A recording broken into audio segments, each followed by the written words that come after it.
Go ahead to saying, back at it once more. Again, everybody been coming at me. Y'all been trying to come down my throat.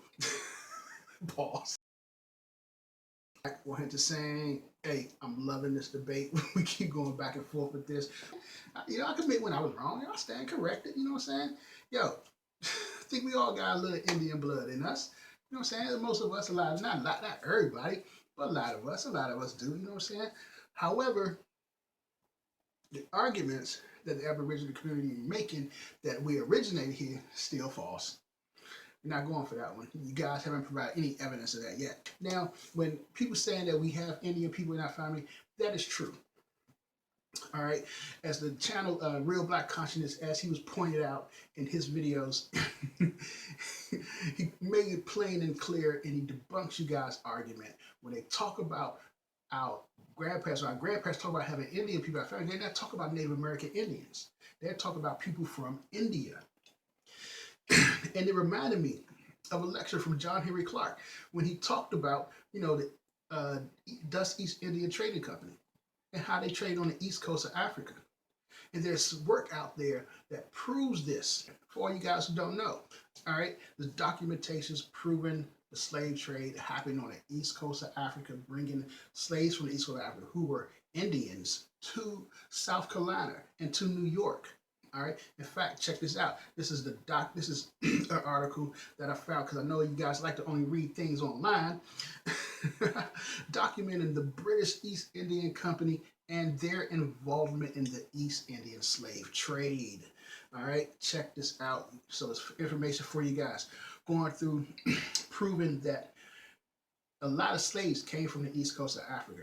All right, and she draws her conclusions. She says DNA analysis. It's funny how you guys don't like using DNA, but I guarantee if your butt go to court, you're going to want to rely on DNA to get your butt off. Anyway, DNA analysis of African Americans sometimes indicate an East Indian heritage, which is usually unexpected, given that the scholarship on slavery has generally been regulated to the Atlantic slave trade.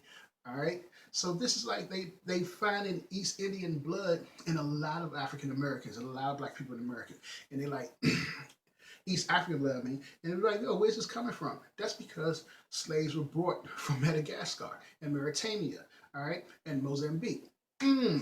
Maria Caracoles. Every time I hear the name Mozambique, I think about that Cuban song by Ibrahim Ferrer. Rest in peace, man. You know what I'm saying? It's a song called Mozambique. Maria Caracoles. She's dancing. She's doing the Mozambique. They say Maria Caracoles, and they'll say Bala Mozambique. It's like I never thought that it actually. I knew it was a dance, a Cuban dance, but I didn't think it was slaves from Mozambique because that was like on the East Coast. But that's what they did. They brought slaves over from the east coast of Africa to the Caribbean and to South Carolina, to St. Helena. All right. As a matter of fact, there's another book that deals with that. Pirate Merchants, Settlers, and Slaves. All right, this book deals with the slavery coming from Mozambique, coming from Madagascar, dealing with the Indian slaves coming over to New York in the mid 1600s. Bam, they bought thousands of them. So again, this goes to when you hear your grandparents, your great parents say you were Indians, they weren't talking about Native Americans. They were talking about actually people from India. Another book that you guys, there's a book. It's not too many articles. There are books. You guys gonna have to read the books. All right. Just gonna have to read the book. There's another book. All right. European slave trading in the Indian Ocean, 1500 to 1850s. I like this book. I had to get this book. I downloaded it. I said, look, let me go ahead. I'd rather read books, flipping through the pages, but I said, let me download this joint because I wanna check it out. And he goes through it, documented, showing you proof how the Dutch East Indian Trading Company moved thousands of slaves from Madagascar to St. Helena. And his chart, he says French slave trading in the Atlantic and Indian Oceans, 1670 to 1848. All right. And he's dealing, and you look at the chart, and he's showing you, the west coast of Africa exports to the Americas, showing you 600,000, 400,000, there was 100,000. Then he coming from on the east coast of Africa, exports to the Americas. You got 2,000, 42,000, 8,000, a total of 53,000 in that time frame. 53,000. All right, and the next chart, let's go check out the next chart that he puts up in this book. So this one says European slave exports from West Indian Ocean to the Americas, 1624 to 1860. And he's showing the country that was exporting all the slaves, enslaved people from Madagascar, from Mozambique, from Bali. They were just taking, man, they was capturing them and just taking them over there. And I know you guys were thinking like, man, that's too long of a trip. Yeah, it's too long of a trip. And he goes to and explains, the price, and they would charge more. All right, so these are the couple of books. There are a lot of books out there I've been researching and seeing that talks about the Madagascar, the East African slave trade. You guys want to debunk, slavery? Then y'all need to debunk these books. You need to debunk this work that are out here. Pirate merchant settlers and slaves. All right, debunk those works. Debunk memories of Madagascar and slavery in the Black Atlantic. All right.